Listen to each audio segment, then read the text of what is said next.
May Day semarak di mana-mana. Berbeda dengan waktu Orde Baru, ini sepertinya anarkis, ancaman terhadap pemerintah. Sampai Marsinah pada waktu itu menjadi bulan-bulanan dan mati tanpa jelas bagaimana selanjutnya. Tadi Pak Prabowo menawarkan Marsinah menjadi pahlawan nasional.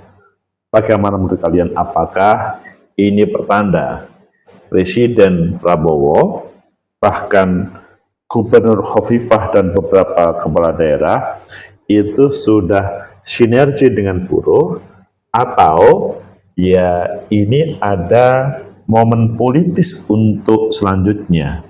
Bagaimana menurut kalian? Menurut analisis saya,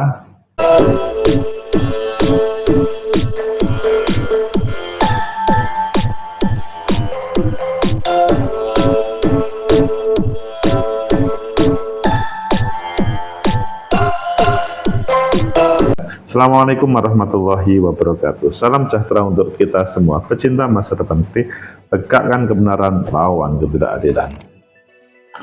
1 Mei 2025. Langsung kita ingatannya adalah pada suasana Mei 1889 atau 1886 dahulu, ketika 300.000 orang melakukan demonstrasi menuntut bagaimana pengurangan jam kerja menjadi 8 jam kerja. Ini dikenal dengan kerusuhan Haymarket di Chicago pada waktu itu. Sehingga dengan peristiwa tersebut diperingati Hari Buruh per 1 Mei. Dalam perjalanannya ya hiruk pikuknya, naik turunnya luar biasa, tetapi pada 1 Mei 2025 fenomenanya berbeda. Sepertinya tidak ada tema buruh dimusuhi oleh aparat. Sepertinya tidak ada buruh yang beroposisi dengan pemerintah, atau sebaliknya pemerintah tidak respon. Semuanya respon. Ini mengapa kok bisa terjadi? Tetapi masih ada beberapa yang ramai. Ayo kita baca di beberapa media, selanjutnya nanti kita kupas sebenarnya apa yang terjadi. Pertama kita baca kita lihat di Detik, demo May Day di depan DPR minta bentuk undang-undang perlindungan buruh. Selanjutnya di Kompas, 6 tuntutan buruh dalam peringatan Hari Buruh 2025 di Jakarta hari ini. Kemudian kalau kita melihat di CNN Indonesia, 6 tuntutan buruh di May Day Monas, upah layak hingga cegah PHK massal. Sekarang kita tulis Pak Prabowo Marsinah. Ini hubungannya dengan yang disampaikan oleh Pak Prabowo pada peringatan buruh dan beliau hadir. Dia mengatakan sebagaimana yang ada misalkan di Kompas ya, judulnya Prabowo dukung Marsinah diusulkan jadi pahlawan nasional. Kalian pilih yang mana? Pertama kita pilih yang Detik dan kita tambahkan dengan yang lain.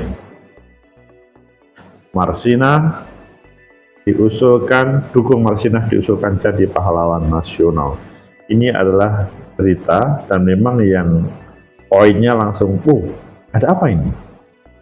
Jakarta, Presiden Prabowo Subianto mendukung usulan aktivis buruh Marsinah menjadi pahlawan nasional. Hal ini disampaikan Prabowo saat menghadiri peringatan Hari Buruh Sedunia atau May Day di Monas, Jakarta Pusat. Dia mengungkap mulanya dicurhati oleh pimpinan organisasi buruh tentang tak adanya pahlawan nasional dari kaum buruh. Mendengar itu, Prabowo langsung meminta saran tokoh yang hendak diusulkan oleh masyarakat atau kelompok buruh. Saudara-saudara sekalian, saya juga atas usul dari pimpinan tokoh-tokoh masyarakat buruh, mereka sampaikan ke saya, Pak, kenapa sih pahlawan nasional nggak ada dari kaum buruh? Kata Pak Prabowo menceritakan. Saya tanya, kalian ada saran nggak? Coba kalian berembuk, usulkan pahlawan dari kaum buruh. Dari situ, nama Marsinah langsung diusulkan oleh para pimpinan organisasi buruh. Prabowo menyatakan mendukung usulan itu. Wah, ini adalah yang langsung direspon. Mereka sampaikan, Pak, bagaimana kalau Marsinah? Ya, di sisi lain Prabowo juga akan menindaklanjuti salah satu tuntutan buruh, yakni soal undang-undang perlindungan pekerja rumah tangga yang belum juga disahkan. Prabowo menyebut RUU itu akan dibahas pekan depan. Oh, keren. Prabowo berharap undang-undang PPRT era ini bisa disahkan dalam 3 bulan ke depan, mudah-mudahan tidak lebih dari 3 bulan. Selain itu, dia akan menyampaikan hak-hak pekerja di industri, makanan hingga kapal, lalu juga soal kesejahteraan buruh. Nah, tetapi kalau kita melihat di CNN, ada 6 tuntutan buruh di May Day yang layak, yang hingga cegah PHK massal. Jadi ada 6 tuntutan itu. Pertama, lindungi buruh dalam undang-undang ketenaga kerjaan baru. 2, cegah PHK massal dengan membentuk Satgas PHK. 3, tolak outsourcing. 4, wujudkan upah layak. 5, desak pengesahan UU perampasan aset. 6, desak pengesahan RUU Perlindungan Pekerja Rumah Tangga (PRRT). Pecinta masa depan negeri, tegakkan kebenaran lawan ketidakadilan. Marsinah menjadi kandidat pahlawan nasional dan 6 tuntutan. Bagaimana, apakah pemerintah akan merespon secara positif tidak hanya di panggung, atau ini hanya sebatas yang disampaikan di depan kaum buruh? Menurut analisis saya, pertama, bahwa akan mendapatkan apresiasi seluruh rakyat, lebih khusus kaum buruh, jika Marsinah dijadikan pahlawan nasional. Meskipun mungkin di situ berbeda dengan pahlawan kemerdekaan dahulu tentang perjuangannya, tetapi bahwa ada sebuah peristiwa ketika Marsinah pada waktu itu menjadi buruh dan berjuang, dan selanjutnya dia dibunuh oleh oknum waktu itu. Apa ya, oknum TNI atau apa ya waktu itu, yang pasti oknum lah. Nanti mungkin bisa kita bahas di konten spesial. Intinya adalah aparat lah waktu itu. Yang selanjutnya, beliau Marsinah meninggal dunia. Semua merasa kehilangan terhadap Marsinah tersebut. Meskipun posisi Marsinah bukan sebagai ketua SPSI atau ketua Serikat Pekerja Buruh lainnya, tetapi bahwa keberadaan Marsinah yang berani melakukan perlawanan pada waktu itu menjadi acungan jempol, seperti ya pimpinan Serikat Pekerja, meskipun waktu itu kejadiannya hanya di Surabaya, maksudnya tidak atau bukan level nasional, tetapi itu menjadi pantauan atau menghipnotis seluruhnya, sehingga Marsinah bahkan sampai menjadi lagu. Seandainya ini terjadi, maka Pak Prabowo sebagai presiden akan mendapatkan catatan positif oleh kaum buruh. Tidak hanya itu, bahwa kelompok buruh memang mendapatkan tempat dalam pembangunan negeri ini, karena ada semacam motivasi inspirasi. Ketika mereka berjuang, maka ada penghargaan, edifikasi. Penghargaan itu penting. Meskipun mungkin Marsinah sebagai pejuang buruh pada waktu itu tidak merasakan, tetapi menjadi inspirasi bahwa sebuah kebenaran yang diperjuangkan itu akan mendapat catatan positif dan akan menginspirasi untuk semuanya. Semoga saja ini serius ditangani dan tidak menjadi kata-kata dalam respon di waktu May Day tadi. Kemudian yang kedua, bagaimana tentang 6 tuntutan buruh? Ini serius karena sekali lagi Presiden Prabowo turun ke Munas, begitu juga Bu Khofifah juga langsung menyatu dengan buruh dan beberapa kepala daerah menyatu dengan buruh. Misalkan tuntutannya pertama, lindungi buruh dalam Undang-Undang Ketenagakerjaan yang baru. Ini adalah sebuah harapan semuanya, maksudnya pemerintah khususnya, bisa melindungi, bukan sebaliknya. Bukan undang-undang itu menjadikan buruh terpojok dan mudah dijadikan semacam sapi perahan oleh pemilik usaha.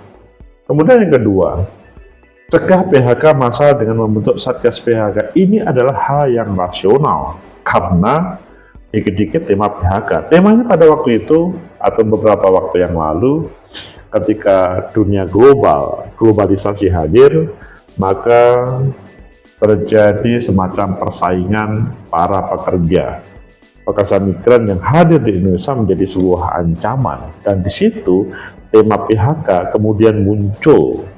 Tetapi kadang-kadang, bukan kadang-kadang, ini adalah menjadi catatan, bisa-bisa like and dislike dari pimpinan perusahaan itu terjadi. Maka cegah PHK massal dengan membentuk Satgas PHK ini adalah sebuah pesan yang serius terhadap pemerintah. Tolak outsourcing, ini sudah terjadi. Memang ada beberapa buruh yang mungkin ada catatan, tetapi bahwa lebih banyak lagi buruh yang bekerja baik-baik. Selanjutnya perusahaan tidak mau mempunyai tanggung jawab panjang, akhirnya dibuat outsourcing. Akhirnya sepertinya ini adalah menjadi semacam ancaman terhadap para buruh. Kalau misalkan melakukan kritis terhadap perusahaan, maka mudah untuk diberhentikan karena outsourcing. Ya, di satu sisi memang outsourcing itu positif bagi perusahaan, tapi di kelompok buruh karyawan itu menjadi masalah. Seakan-akan buruh itu di ujung tanduk untuk diberhentikan. Begitu juga wujudkan upah yang layak, tentunya UMK, UMP yang sementara hadir itu memang harus dikawal ketat untuk realisasinya. Dan kalau sudah terjadi inflasi, kenaikan harga, maka itu harus menyesuaikan. Bukan buruh berarti ingin gaji banyak, bukan. Ingin bisa belanja, ingin hidup yang layak, itu yang penting. Kemudian kelima, desak pengesahan RUU pengesahan aset, perampasan aset. Tentunya ini adalah supaya tidak terjadi hal-hal yang korup, apalagi para pengusaha-pengusaha, termasuk misalkan para pengambil kebijakan. Dan yang terakhir adalah desak pengesahan RUU perlindungan pekerja rumah tangga PRRT. Ini yang sampai hari ini pekerja rumah tangga belum mempunyai payung untuk bagaimana dia bekerja sehingga ada semacam perlindungannya. Pencinta masa depan negeri, tegakkan kebenaran, lawan ketidakadilan. Dari 6 tuntutan tadi plus apa yang diharapkan tentang Marsinah menjadi pahlawan nasional, maka dalam analisa yang ketiga, seandainya Pak Prabowo bisa merespon dan menghadirkan jawaban-jawaban tersebut tidak hanya dalam suasana May Day, tetapi ke depan itu betul-betul real, maka ini adalah menjadi modal sosial Pak Prabowo untuk selanjutnya. Meskipun mungkin Pak Prabowo tidak berpikir tentang modal sosial tersebut, maksudnya tidak berpikir tentang Pilpres 2029. Pak Prabowo menghadirkan kesejahteraan, menjawab tuntutan tadi tanpa harus berpikir politik. Kaum buruh pasti akan ingat terhadap Pak Prabowo. Pak Prabowo menghadirkan Malsinah untuk menjadi pahlawan, pasti kaum buruh akan ingat.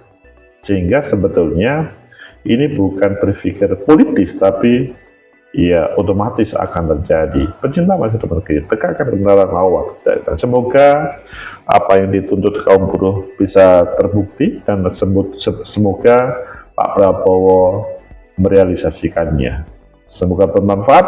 Like, subscribe, comment, and share. Sampai jumpa.